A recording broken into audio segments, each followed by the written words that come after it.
High limit breakers. What if I told you your pain is not a curse but a gift? Would you believe me? No, not yet. Especially not if you're still bleeding, still screaming in silence while the world walks past you with plastic smiles and hollow advice. Let's begin the story. Part 1. The pain that wakes you up. Let me take you to the night everything changed for Dre. He was 15, old enough to understand death, but too young to understand how to live without the one who gave him life. What if I told you your pain is not a curse but a gift? Would you believe me? No, not yet. Especially not if you're still bleeding, still screaming in silence while the world walks past you with plastic smiles and hollow advice. Let me take you to the night everything changed for Dre. He was 15, old enough to understand death, but too young to understand how to live without the one who gave him life. It was past midnight, the kind of hour where the world is either sleeping in peace or crying in secret. For Dre, it was the latter. The rain outside tapped on the windows like it had something urgent to say, but inside, everything stood still. Until it didn't. One scream, one collapse, one silence so loud it shattered everything. His mother's heart had stopped. No sign, no last hug, just darkness. And not the kind that comes with night. The kind that moves into your soul, rents a room in your chest, and refuses to leave. He remembered her laugh, the way she'd light up the room without trying. The way she'd call him my little lion every time he felt afraid. But now, the queen of his world was gone, and the throne of his life empty. People came. They said all the typical things. She's in a better place. Stay strong, son. She would want you to be happy. But no one told him how to breathe when his lungs were full of sorrow. No one told him how to sleep when every dream turned into a nightmare. No one told him that grief doesn't knock. It breaks the damn door down. He started skipping school. Teachers gave warnings. Friends gave space. He gave up. He punched walls, broke lamps, yelled into pillows. He wore his anger like armor, thinking if he looked tough on the outside, the broken pieces inside might stop rattling. But they didn't. One night, the weight became unbearable. He walked into the bathroom, stared into the mirror, and waited for something to change. And for the first time, he didn't see the boy who lost everything. He saw eyes that weren't just red from crying. They were starving, not for food or sleep, but for meaning. That's when it hit him. Pain wasn't trying to kill him. It was trying to wake him the hell up. Pain is the price of evolution. He whispered to himself, voice shaking but steady. Let it build you, not break you. And in that moment, something inside him shifted. It wasn't dramatic. It wasn't cinematic. There were no angels or violins. Just a heartbeat, his own, telling him he was still alive. And if he was alive, then maybe, just maybe, he had something left to fight for. The fire that burns, you can also be the fire that forges you. He didn't turn into a superhero overnight. The next day, he still cried. He still missed her so much it made him physically sick. But now he did something new. He wrote. Every tear became ink. Every ache became a sentence.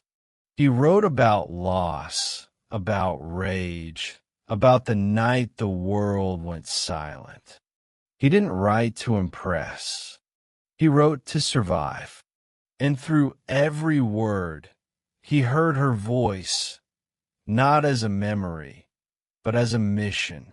She used to say, when you don't know where to go, walk toward your pain. It knows the way. So he did. He stopped hiding behind his anger. He faced it. He welcomed it. He let it sharpen him like a blade.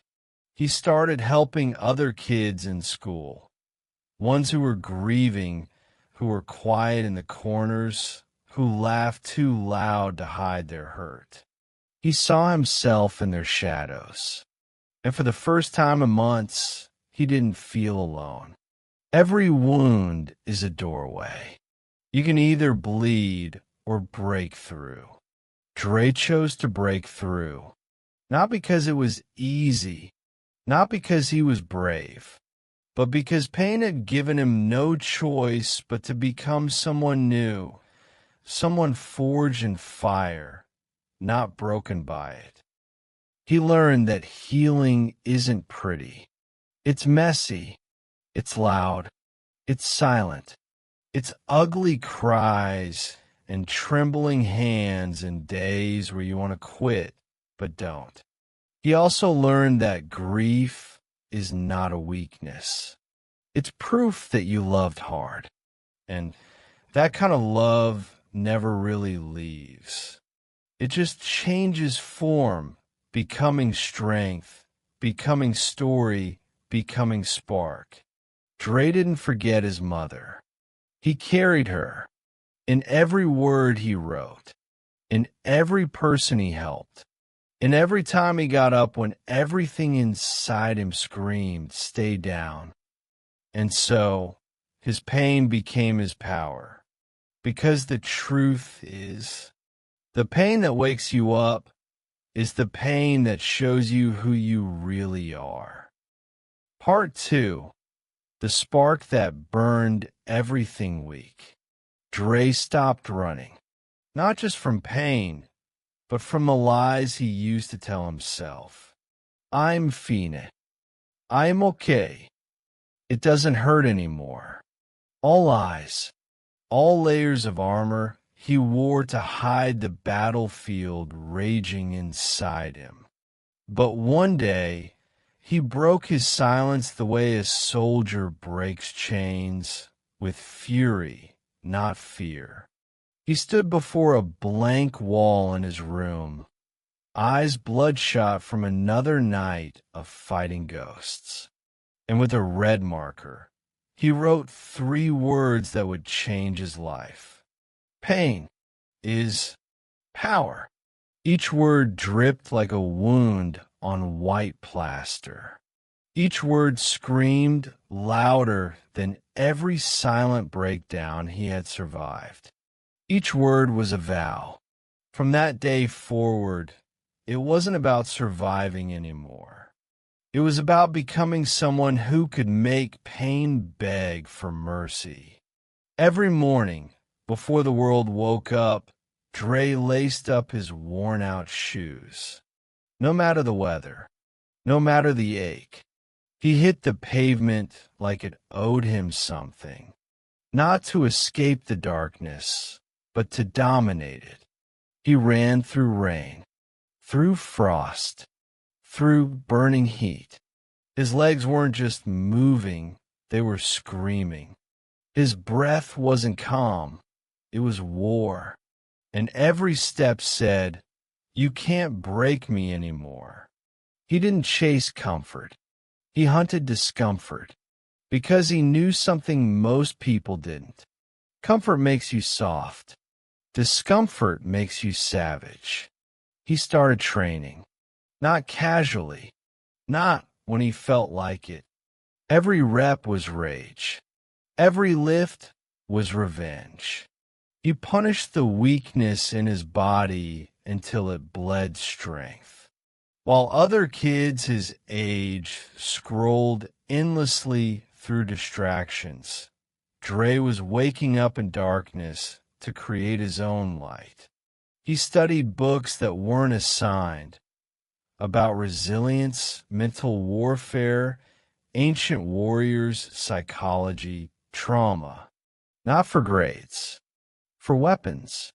The gym became his battlefield, his playlist, screams and silence.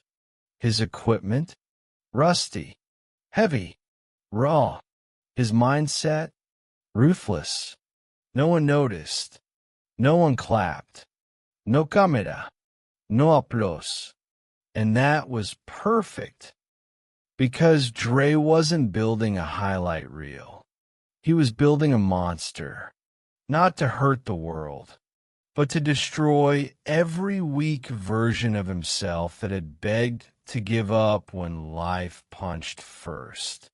You want peace? He'd whisper after each workout, drenched in sweat, heart roaring in his chest. Earn it. Through war with your weakness. He stopped being a victim the moment he realized he was still standing. He didn't need therapy sessions to start healing. His therapy was war. His release was repetition. His calm came from chaos. He'd scream into empty streets at 5 a.m. Let's go. I'm still here. You should have killed me when you had the chance. Those screams weren't madness. They were freedom. He wasn't trying to inspire anyone. He wasn't making a comeback. He was building a version of himself that fear couldn't recognize. And slowly, the transformation began. His posture changed, no longer slouched under the weight of grief, but tall like a tower that had survived every storm. His eyes changed, no longer dull and wet, but sharp, glowing, and wild. His silence changed, no longer empty, but focused. Even his scars looked different. Not like pain, like proof. Because now, Dre understood something that most people never learn. A weak mind begs for ease. A strong soul looks pain in the eye and says, "Thank you for the fire." And oh, he was on fire. At school, people noticed he was quieter, but more intense. Focused, unshakable. Teachers stopped chasing him. Peers stopped mocking him. They didn't understand him, but they respected the weight he carried like it was made of air. His body grew stronger, yes. But his mind? That's where the real growth lived. He began setting rules for himself. Non-negotiable laws. No snoozing alarms. No skipping reps. No more "I can't." No more excuses. Show up or shut up. Every time he wanted to quit, he'd look at that wall again. Pain is power. And then he'd whisper the line that had become his mantra. I will not die in this version of me. That sentence wasn't about death. It was about refusing to settle for the broken version of himself that pain had tried to trap him in. He was burning through his weakness like wildfire, and every spark inside him screamed to the world. Either I change, or I burn everything in my way. Quote of the chapter: discipline isn't about feeling like it. It's about fighting for the version of you that no one's ever met. Part 3, Becoming Ruthless. 6 months in, Dre became different. Not a little, not slightly. He was unrecognizable, not just in muscle, not just in routine, but in energy, in presence. in silence. He didn't just walk differently. He carried something, a stillness so loud it made the noise around him feel like background static. He no longer smiled to blend in. No more forced grins to make people comfortable. No more nodding just to avoid conflict. He had stepped into the rawest version of himself. And in that version, there was no space left for pretending. He became ruthless, not cruel, not heartless, but brutally true. In class, teachers paused mid-sentence around him, not because he misbehaved, but because his focus had weight. They'd say, "There's something about you now, Dre." He'd just nod. Nothing to prove, nothing to explain. Students no longer mocked him or tried to pull him into nonsense. They avoided eye contact, not from fear, but from intimidation that came from respect. He wasn't a threat. He was just solid. Solid like a wall that doesn't flinch. Like a mountain that doesn't bend. Like a storm that doesn't speak, but makes the air feel different. He didn't dress for attention. He didn't talk for validation. He wasn't trying to be liked. He was too busy becoming undeniable. Gone were the days of seeking approval. Now he lived by one rule. If I like me, I don't need you to. He walked into rooms, and people felt his energy before he said a word. That's the kind of presence you build in pain. That's what happens when you stop breaking and start building scars into shields. Let your scars speak louder than your pain. He once wrote on a piece of paper and folded it into his wallet. It stayed there, not as a reminder, but as a promise. Every time he touched it, he remembered. He wasn't broken anymore. He was rebuilt. People started calling him arrogant. Dre thinks he's better than everyone now. He's cold. He's changed. They were right. He had changed. And thank God for that. Because why would he want to remain the version of himself that cried in silence, begged for acceptance, and got crushed by grief? He wasn't arrogant. He was awake. And once you truly wake up through pain, you can never go back to sleep. He no longer sought softness from the world. He had found strength in solitude, in silence and storms. He realized something dangerous. When you stop needing people, people get nervous. Because independence is power, and power scares the dependent. He built routines like rituals. Up at 4:30 a.m., run, lift, read, write. No breaks, no parties, no excuses. While others complained about Mondays, he was 5 steps into his war plan by sunrise. While others scrolled endlessly, he turned pages and flipped through pain like a scholar of suffering. He began tracking his mindset like athletes track calories. What thoughts slowed him down? What habits stole his energy?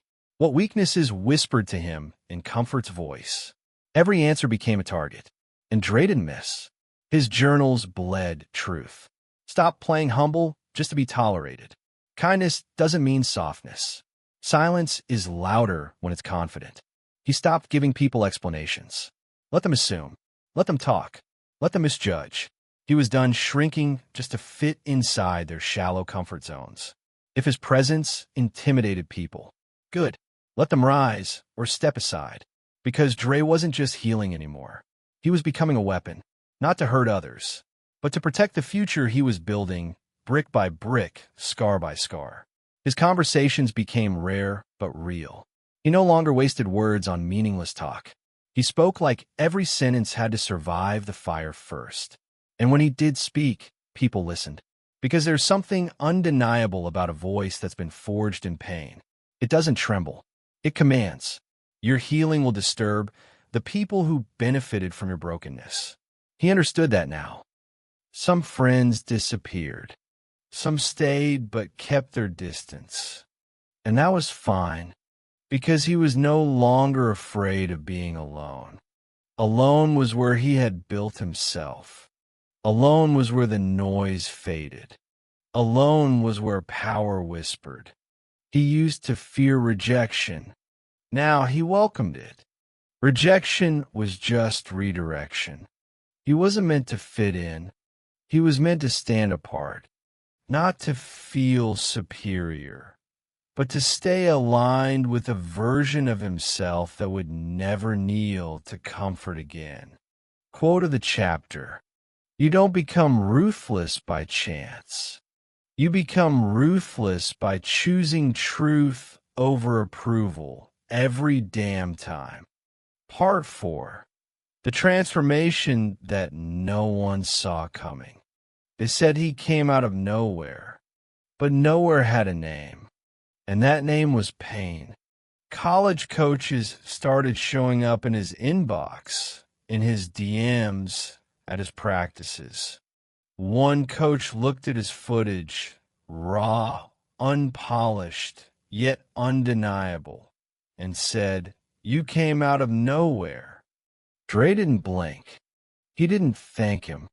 He just replied, "No, coach. I came out of pain." That line hit harder than his game tape, because it wasn't crafted to impress.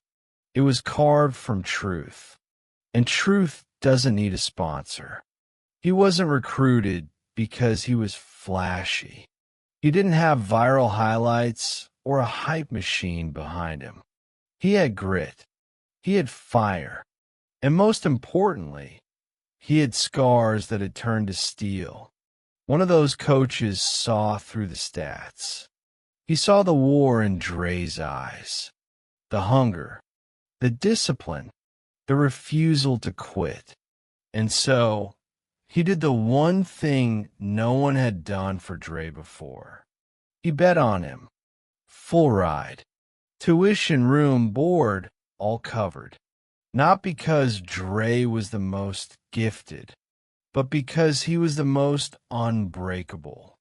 He walked onto that college field like it was sacred ground. Not just a sport, not just a game, but a battlefield where weakness didn't survive. Every drill was a death match.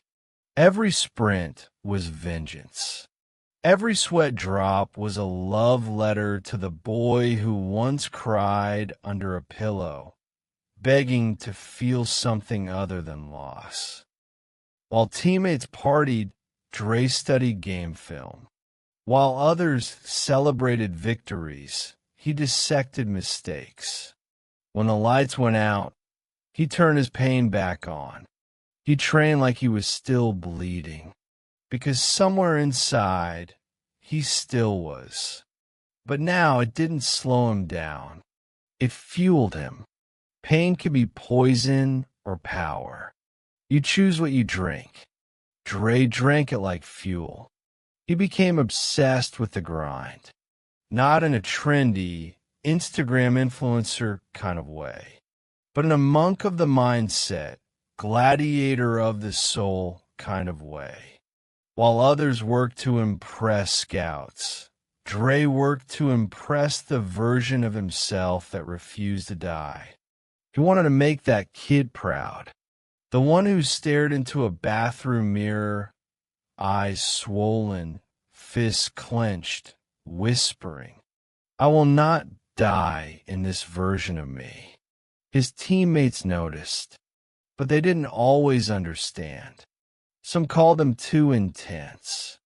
Others admired him silently. And slowly, whispers began to echo. He's different. He never breaks. He's always locked in. They were right. Dre wasn't chasing greatness. He was running from average like it had tried to kill him. He lived on the edge of exhaustion and obsession. He stopped measuring progress by stats. He measured it by how much of his old self he left behind every day. The ones who fear pain never lead. The ones who embrace it, they never follow. By the time he was 22, Dre wasn't just a player.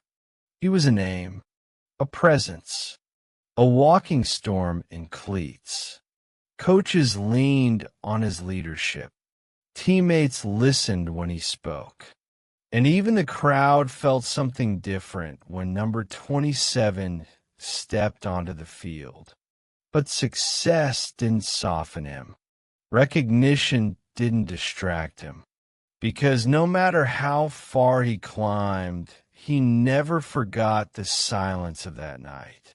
He never forgot the stillness, the cold, the moment his world went quiet and never made the same sound again.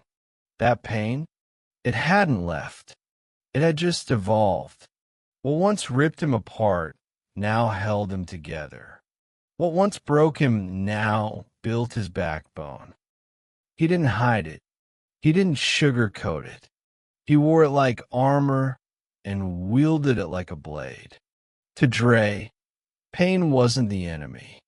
Pain was the coach that never let up. The drill sergeant that never lowered his voice. The whisper that said, "You're not done yet." So every time the crowd roared, Dre heard silence. Every time they chanted his name, he heard hers. His mother, the only one who ever called him my little lion. He played for her. He bled for her. He transformed because of her. And in that transformation, he realized success means nothing if you forget what made you fight. That's why Dre never celebrated too long, never allowed the light to blind him, because he knew it could all go dark again in a second. And if it did, he'd be ready. Quote of the chapter: real power doesn't come from trophies. It comes from the pain you survive when no one's watching. Part 5. The Ruthless Fire Within. Years later, the boy who once whispered to himself in a cracked mirror now stood in front of thousands. Not in a jersey, not on a field, but on a stage, back straight, soul armed, voice ready. Not because he craved attention, not because he chased fame, but because somewhere in that crowd, someone was breaking, and he refused to let them fall the way he once did. The auditorium was packed, chairs filled, eyes locked, phones lifted, but Dre didn't care for the optics. He wasn't there to trend. He was there to ignite. He stepped to the mic, calm, focused, unshaken, paused, looked over the sea of faces, and then, in a voice not loud, but lethal, he said, "Stop running from the pain." The words sliced the air. Simple, direct, impossible to ignore. It's not your enemy. It's your coach. It's your fire. Let it burn away every excuse, every weakness, every soft part of you. Let it make you ruthless. There was a heartbeat of silence, then a roar. The crowd erupted, applause, whistles, cheers. But Dre didn't smile. He didn't flinch. He stood still, like a blade unsheathed, because he wasn't there for claps. He was there for souls. Behind every cheer, he saw someone trying to stay afloat. Behind every smile, someone trying to survive their own darkness. He had lived that, felt that, and overcome that. He leaned forward and spoke again. Slower, sharper. You were built for more. But if you don't use your pain, it will use you. Eyes widened. Some nodded slowly. Some cried silently, because they felt it. He wasn't throwing motivation. He was throwing truth. He walked across the stage like a soldier pacing a battlefield. Either you suffer with purpose, or you suffer without it. The words dropped like thunder in a church. He shared nothing about money, nothing about trophies, no caídas, no fake humility. He shared what the world avoids: the brutal power of facing your pain and refusing to bow. Dre told them about the nights no one saw, the runs in the rain, the fists against the wall, the moments where the voice inside said, "Quit, no one cares," and how he answered back with, "Ikare, that's enough." He didn't tell them to be strong. He told them to get real, to stop numbing, to stop blaming, to stop hoping someone else would rescue them. No one's coming to save you, so become your own damn rescue team. The crowd didn't cheer this time. They sat still, silent, because some truths don't need noise. They just need impact. He looked to the back row. A kid with tear-filled eyes was clenching the armrest. That was Dre once. He locked eyes with him and said, "If you're hurting right now, good." Gasps. That means you're alive. That means there's fuel inside you. So stop drowning in it. Light the match. Dre raised his hand, mimicking a flame. Burn the limits. Burn the lies. Burn the version of you that thought pain was the end. He let those words settle in the smoke of silence. Then softly, but with steel in his tone, he said, "Become who you were born to be." The place exploded, not with noise, but with realization. People stood. Some cried. Some stared into space. And some, for the first time in years, breathed without fear. Because Dre didn't just give a speech. He gave them permission to rise. Permission to stop hiding. To stop apologizing for hurting. To turn pain into power. To become ruthless. Not reckless. Not heartless. But so deeply committed to growth that mediocrity couldn't breathe in their presence. He stepped back from the mic. No smile, no wave, just a whisper into the final silence. With that said, thanks for watching, and until next time. Then he walked off the stage, not as a player, not as a survivor, but as a spark that turned into fire and set the room ablaze. Quote of the story: "Don't wait for the pain to go away. Use it, or it will use you." With that said, thanks for watching, and until next time.